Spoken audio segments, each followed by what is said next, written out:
Camels. With their tall, slim legs, long neck that dips downwards and rises up again to meet their small head, and of course their famous humped back, it's hard to mistake them for anything else. It may surprise you, however, to learn that there are in fact 3 different species. The most common is the Arabian camel, also known as the dromedary. They make up about 90% of the world's camel population and were domesticated more than 3,000 years ago. When we talk about domestication, this is the process whereby animals are trained to live or work alongside humans. This is achieved by selecting individual animals with preferred qualities, be it stamina or those that are simply calmer and easier to handle, for example, and using them to breed the next generation. The second species of camel are the Bactrians, which were domesticated even earlier, between 4,000 and 6,000 years ago. They are native to Central Asia. Finally, there are the wild camels, which go by the scientific name Camelus ferus. Much like the Bactrian camels, they have 2 humps on their backs instead of 1. This wild species lives in the Gobi Desert, and as such their range stretches out across Mongolia and northwestern China.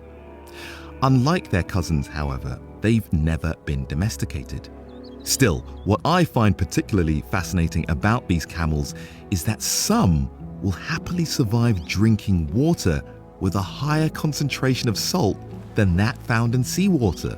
Weird. Not only are they mystifying animals, but with less than 1,000 wild camels thought to be in existence, they are one of the most endangered large mammals on the planet. If, like me, you're likely to forget which camel is the dromedary and which one is the Bactrian, here's a neat trick to help you remember that the dromedary has 1 hump and that the Bactrian camel has 2. If you think of the letter D lying on its side, it kinda looks like a single hump, whereas the letter B lying on its side looks like a double hump. So D stands for dromedary and 1 hump, with B standing for Bactrian, which has 2. I really like that one. Wild camels, which are thought to be most closely related to Bactrians, also have 2 humps on their backs. But the question I've always wanted to know the answer to, and I'm sure you're dying to find out as well, is what exactly is inside the hump? Well, the time has finally come to do a spot of myth-busting. Because it's often said that these humps are full of water, which is what allows the camel to survive such long periods of time in the desert. Well, as cool as that sounds, I'm afraid that myth is completely false. It's not full of water, but it is full of fat. How long a camel can survive on its stored fat totally depends on how active it is and on the climate. The size of the hump can change depending on how much food the camel eats. When food is scarce, the camel's body uses up the fat that's stored in the hump, causing it to lean over and droop.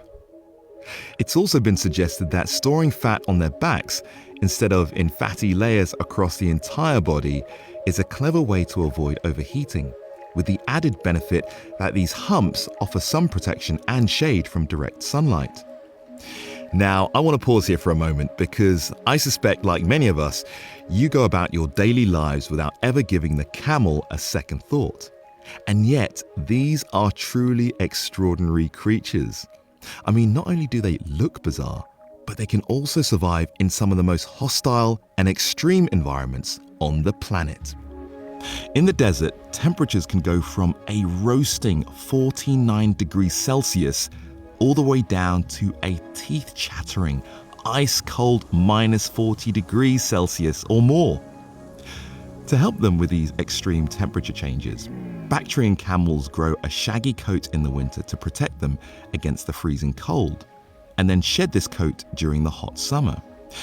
In severe heat, a camel can go an entire week, sometimes more, without water, and can survive even longer without drinking if it's not working as hard, and can also get some of the moisture it needs from the food it eats. Camels can survive somewhere in the region of a 4% weight loss, which for an adult Bactrian translates to a loss of roughly 19 kilograms. But they can also soak up water like a sponge. A thirsty animal can drink 130 litres in just 13 minutes. That's 10 litres every 60 seconds or an entire litre every 6 seconds. Now, I know some of you love a challenge, but please don't try this at home. Another adaptation they have is their ability to minimize on sweating. Now, you might think that having a fur coat was the last thing an animal needed in the heat. However, if a camel loses its thick fur, it actually uses about 50% more water. In fact, the fur provides great insulation, and when external temperatures are so much greater than the camel's internal body temperature, this blanket prevents heat from moving inwards.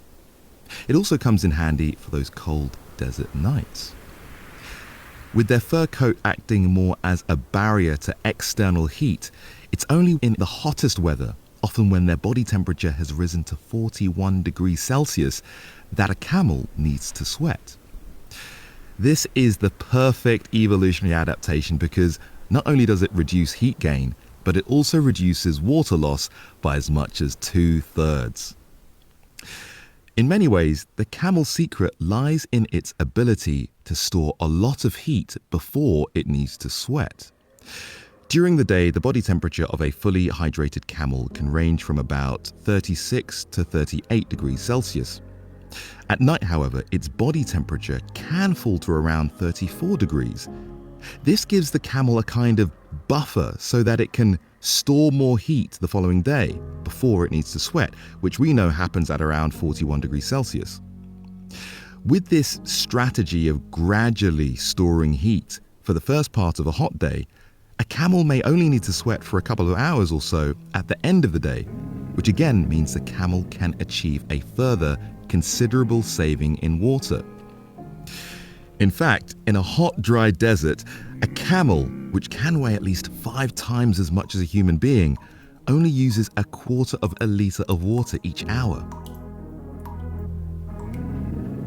The way in which camels stay cool in intense heat hasn't only left you and I in absolute awe. They've also been attracting a lot of interest from scientists who are designing a gel that could keep food and medicines chilled for long periods of time. This, of course, would have huge benefits for preserving these products and extending their shelf lives. Hello there and welcome back. I'm Patrick I, and this is season 2 of 30 Animals That Made Us Smarter, an original podcast from the BBC World Service that delves into the world of biomimicry, which is the way animals like the mantis shrimp, elephant and squid, which also feature in this season, have solved all kinds of human problems and inspired some amazing designs and inventions along the way. I just love this stuff because it makes us look at nature in a completely new way. If you've enjoyed our podcast so far, please spread the word. Go ahead and pick one of your favorite stories and share it with a friend who you think might enjoy it. And more importantly, show them how to subscribe to the podcast. It means they'll get all the episodes automatically. Finally, on social media, you can join the conversation using the hashtag 30animals. Right, back to our very cool character, the camel. And here's a cool fact for you. Literally, it's cooler than cool. Did you know that modern day camels evolved in the Arctic? Yeah, I kid you not. Many of their adaptations to extreme weather come from their Arctic ancestors. But camels are well adapted to the landscapes they live in today in other ways. For example, their mouths have a thick, leathery lining to help them chew on thorny desert plants. Added to that, their upper lip is split into 2 sections that move independently, making it easier to grab and chew vegetation. As well as being able to close their nostrils, they have long eyelashes and hairs in their ears to help keep the sand out. If sand does get lodged in their eyes, they can dislodge it using a third transparent eyelid. But a word of advice: if you ever encounter a camel, please do not threaten it. If a camel feels threatened, you might end up with a face full of goop, because they are particularly good at expectorating. In other words, they are spitting champions. This is ultimately a defense tactic. In fact, camels don't just spit saliva, they also throw up the contents of their stomach along with the spit. I mean, it sounds horrid. So, like I said, best to stay on a camel's good side. Fortunately, I don't think there was any spitting amongst the team of scientists who were inspired by how camels stay cool when they were developing a new form of insulation that could keep things like foods and medicines chilled for several days without a fridge or any form of external power. According to the International Energy Agency, the global energy demand for cooling, which is measured in things like the demand for fridges, freezers, and air conditioners, is projected to triple by 2050. As a result, there's a steadily increasing interest in the different ways we can keep things cool without using energy, because of its associated impact on climate change. These methods are referred to as passive cooling. One of the most promising solutions to passive cooling is based on evaporation from hydrogels, which in the simplest terms mimics the action of sweat glands in animals. So what's a hydrogel?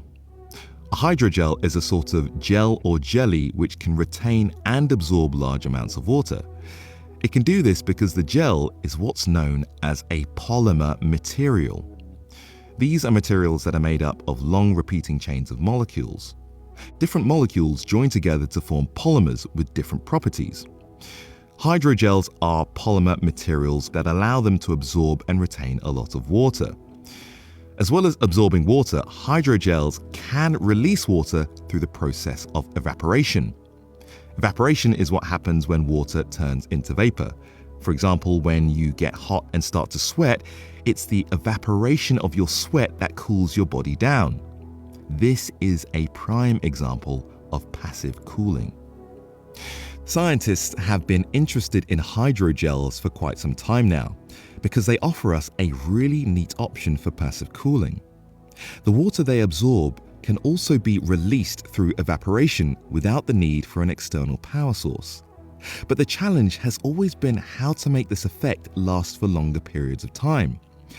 Well, a team led by Jeffrey Grossman at the Massachusetts Institute of Technology in the United States has looked to camels for their inspiration. They've combined a hydrogel layer with a thin layer of another gel called an aerogel, which is a light, porous insulating material. This evaporation insulation double layer mimics the biological cooling system found in camels.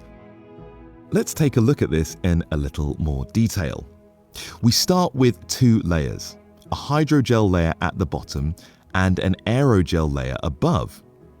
The hydrogel layer is like the camel's sweat gland. It allows water vapor to evaporate and provides a cooling effect. The aerogel layer, on the other hand, plays the same role as a camel's fur, providing crucial insulation and prevents heat from the surrounding environment from passing through, while still allowing water vapor from the hydrogel to escape because it's porous. By achieving evaporation and insulation at the same time, the cooling period is significantly extended. This can be achieved by using a combination of these two gel layers, or bilayer as it's called, that's only 1 centimeter thick. The team tested their double layer gel in the lab by using a special temperature and humidity controlled chamber. They discovered that the bilayer was able to cool an object to 7 degrees lower than that of the surrounding environment. When we compare this with a single hydrogel layer, the length of time the bilayer could keep an object cool increased by 400%. As Jeffrey Grossman points out, this translates to over 250 hours or 10 days of cooling. The next step for the team is to make the material more scalable. In other words, they need to find a way of more easily producing it in larger sizes and quantities. The team have suggested their design could also help cool buildings and in the process reduce their total energy consumption. When you consider how often we need to transport food and medicines, not only within a single country but globally too, especially when there might be little or no access to fridges or a power source to run these fridges, then it quickly becomes clear how valuable a passive cooling system like this would be. It'd be fantastic news for the environment and also would have the potential to become a life-saving technology. All this from an expectorating, desert-dwelling champion.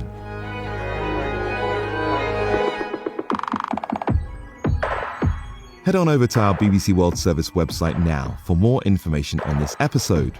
You can find it at bbcworldservice.com/30animals. In the next episode of 30 Animals That Made Us Smarter from the BBC World Service, I'll be hearing the prickly tale of how hedgehogs have inspired a concussion-proof sports helmet.